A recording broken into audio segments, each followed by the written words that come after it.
عمل کے ذریعے سے لوگوں کو خدا کی طرف بلاتے رہے، اپنی پاک و پاکیزہ سیرت کے ذریعے سے لوگوں کو اسلام کی طرف دعوت دیتے رہے۔ 40 برس کے بعد سن 40 عام الفیل میں مکہ مکرمہ میں کوہ ہرا پہ قرآن مجید کی سورہ علق کی 5 آیتیں اتری۔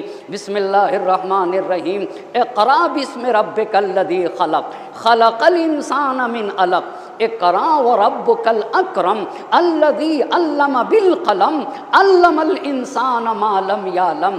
اے میرے نبی، اقرا پڑھیے اس خدا کے نام سے جس نے زیور وجود سے آراستہ کیا۔ پس سن 40 عام الفیل میں سورہ علق کی 5 آیتیں اتریں، یعنی دین اسلام کا نزول ہوا مکہ مکرمہ میں۔ قرآن کے نازل ہونے کے بعد 13 برس تک پیغمبر پاک مکے میں رہے، پھر اس کے بعد ہجرت کر کے مدینہ آئے تو 10 برس تک مدینہ منورہ میں رہے، 13 برس تک مکے میں، 10 برس تک مدینہ منورہ، اور ہجرت کے 11ویں برس 28 سفر کو ہمارے اور آپ کے نبی حضرت محمد مصطفیٰ صلی اللہ علیہ وآلہ وسلم دنیا سے رخصت ہوئے نبی کی رحلت کے بعد۔ بس ہمارے نبی کی رحلت سن 11 ہجری مدینہ منورہ میں ہے اور 28 سفر کو ہے۔ نبی کی رحلت کے بعد سقیفہ وجود میں آیا، اور سقیفہ میں پہلے خلیفہ ابو بکر کو چن لیا گیا، لہٰذا پہلے خلیفہ سن 11 ہجری سے سن 13 ہجری تک خلیفہ رہے۔ اچھا، پہلے خلیفہ نے اپنے انتقال کے وقت دوسرے خلیفہ کو چن لیا تو دوسرے خلیفہ 13 سے 23 ہجری تک رہے، اور جب دوسرے خلیفہ کا وقت قریب آیا تو دوسرے خلیفہ نے ایک 6 نفرہ کمیٹی بنائی، اس کمیٹی کو شورا کہا جاتا ہے، اور وہ کمیٹی ایسی بنائی تھی کہ تیسرے خلیفہ کے سوا کوئی اور نہ آ سکے، تو شورا کے ذریعے سے تیسرے خلیفہ آئے۔ تیسرے خلیفہ 23 سے 35 ہجری تک رہے، اتنی بات واضح رہے، تیسرے خلیفہ سن 23 ہجری سے 35 ہجری تک رہے۔ اچھا، یہ جو سن 23 ہجری سے 35 ہجری تک 12 سال کا زمانہ، اس 12 سال کے زمانے میں تیسرے خلیفہ کے زمانے میں کیسی خلاف ورزیاں ہوئیں وہ کل آپ کی خدمت میں عرض کیا۔ پہلی خلاف ورزی، اہم پوسٹیں، اہم عہدے بنی امیہ کے حوالے کیا گیا، شام معاویہ کے حوالے کیا گیا، مصر عبداللہ ابن ابی سر کے حوالے کیا گیا، بصرہ عبداللہ ابن عامر ابن قریظ کے حوالے کیا گیا، اور کوفہ ولید ابن عقبہ بن ابی معیط کے حوالے کیا گیا، اور یہ سب کے سب بے دین تھے، سب کے سب فاسق تھے، کل عرض کر چکا۔ دوسری خلاف ورزی کیا کی گئی؟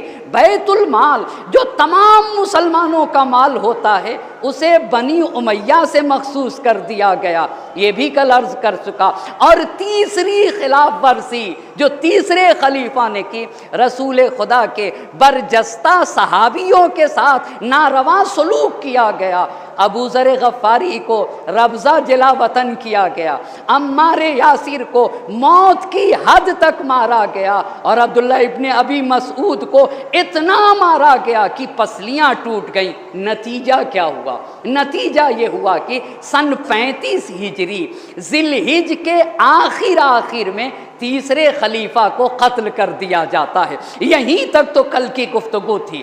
جب سن 35 ہجری ذی الحجہ کے مہینے میں تیسرے خلیفہ کو قتل کیا گیا، اب یہیں پہ ہمارے اور آپ کی آج کی گفتگو ہوگی۔ تو اس قتل عثمان کے بعد مدینے میں کون سے واقعات رونما ہوئے؟ جب تیسرے خلیفہ کو قتل کیا گیا، بہت توجہ کرنے کا مقام ہے، تیسرے خلیفہ کو قتل کیا گیا تو اس وقت کے زیادہ تر اکثر کہتے ہیں 100 میں 80% اگر کسی بات کو لوگ قبول کریں تو اسے اکثر کہا جاتا ہے، تو مدینے کے اکثر لوگ، زیادہ تر لوگ اس بات کی طرف متوجہ ہو گئے کہ اس وقت صرف علی ابن ابی طالب ہی وہ ہیں جو مسلمانوں کی بھنور میں پھنسی ہوئی کشتی کو ساحل نجات تک پہنچا سکتے ہیں، اور تمام انحراف اور تمام کنجرویوں کو سدھار کر کے امت کی رہبری کر سکتے ہیں۔ مگر بہت افسوس، آپ یہ بتائیے 11 سے 13، 13 سے 23، 23 سے 35 کتنے برس ہیں؟ 25 برس ہیں نا، 25 برس، 2 برس کے آس پاس، 2 برس کچھ مہینے پہلے خلیفہ نے، 10 برس کچھ دن دوسرے خلیفہ نے، 12 برس کچھ مہینے تیسرے خلیفہ نے، اس طریقے سے 25 برس خلفائے ثلاثہ نے حکومت کی۔ لیکن اس 25 برس میں اسلام کو کہاں تک پہنچا دیا اور لوگوں کی صورتحال کیا تھی، اس کو عرض کرنا چاہوں گا۔ ہاں، مسلمان تیسرے خلیفہ کے بعد متوجہ ہوا کہ علی کو خلیفہ ہونا چاہیے، مگر مسلمان بہت دیر سے متوجہ ہوا۔ اللہ اللہ، کیوں دیر سے متوجہ ہوا؟ اس پہ توجہ کرنے کی ضرورت ہے۔ بہت دیر سے متوجہ ہوا، کیوں؟ اس لیے کہ اب جب مسلمان متوجہ ہوئے کہ علی کو خلیفہ ہونا چاہیے تو اس وقت کی صورتحال کیا تھی اس پہ توجہ کریے گا۔ مسلمانوں کی حالت کیا تھی، ایک ایک بات کو عرض کروں گا۔ پہلی صورت، انحراف اور کجروی اس درجہ بڑھ چکا تھا کہ انحرافات اور کجرویوں نے لوگوں کو اپنے چنگل میں جکڑ رکھا تھا۔ لوگ بے دین ہو چکے تھے، اب اس بے دینی سے باز نہیں آ سکتے تھے۔ پہلی بات، اس 25 سال میں اتنا انحرافات اور اتنی کجرویاں بڑھ گئی تھی کہ انحرافات اور کجرویوں نے لوگوں کو اپنے چنگل میں پکڑ رکھا تھا، جکڑ رکھا تھا، اس سے وہ باہر نہیں جا سکتے تھے۔ یہ پہلی بات۔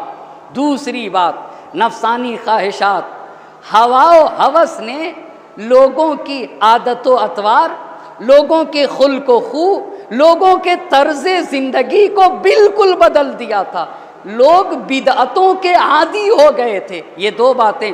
تیسری بات، ظلم، ستم، زیادتی، جھوٹ، تہمات، بہتان اور مال اندوزی۔ دنیا جمع کرو، مال جمع کرو، چاہے وہ جس راستے ہی سے کیوں نہ ہو۔ لوگ تہمتوں کے عادی ہو گئے، لوگ ظلم و ستم کے عادی ہو گئے، لوگ بہتان کے عادی ہو گئے، لوگ صرف اس بات کے عادی، کیونکہ تیسرے خلیفہ کے زمانے میں بیت المال کا منہ بنی امیہ کے لیے کھول دیا گیا تھا۔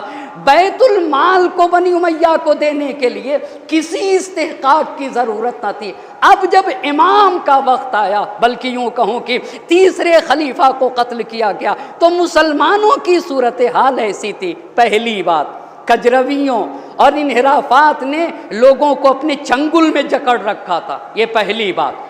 دوسری بات، نفسانی خواہشات، ہوا و ہوس نے لوگوں کے عادات و اطوار، لوگوں کے اخلاق کو بدل دیا تھا۔ لوگ بدعتوں کے عادی ہو گئے تھے، رسول کے لائے ہوئے دین کے پابند نہ تھے، بدعتوں کے پابند تھے۔ تیسری چیز کیا رائج تھی؟ جھوٹ، تہمت، بہتان، ظلم، زیادتی اور مال الدوزی۔ یہ 3 باتیں، اور ہمارے اور آپ کے مولا حضرت امیر المؤمنین علی بن ابی طالب، صرف آپ ہی وہ ذات گرامی تھے جو تمام کے تمام مسلمانوں کو رسول خدا کے زمانے کے اسلامی اخلاق کی طرف پلٹا سکتے تھے۔ لیکن ہوا کیا؟ اب جب امام نے لوگوں کو غیر شرعی کام سے روکنا چاہا، غیر شرعی کام سے، کہ ابھی ساری تفصیلیں آئیں گی، جب امام نے لوگوں کو غیر شرعی کاموں سے روکنا چاہا، بس لوگ امام سے جنگ کے لیے تیار ہو گئے۔ اتنا ہی نہیں، امام کے خلاف ظلم و تشدد کے مرتکب ہو گئے۔ اتنا ہی نہیں، لوگوں نے اسلام کو اصلی حالت پر پلٹنے نہ دیا۔ اتنا ہی نہیں، دوسروں کی جرأتیں امام کے خلاف بڑھا دی، دوسروں کے لیے انحرافات کے راستے کھول دیے۔ آپ یہ بتائیے معاویہ ہو، بنی امیہ ہو، بنی عباس ہو،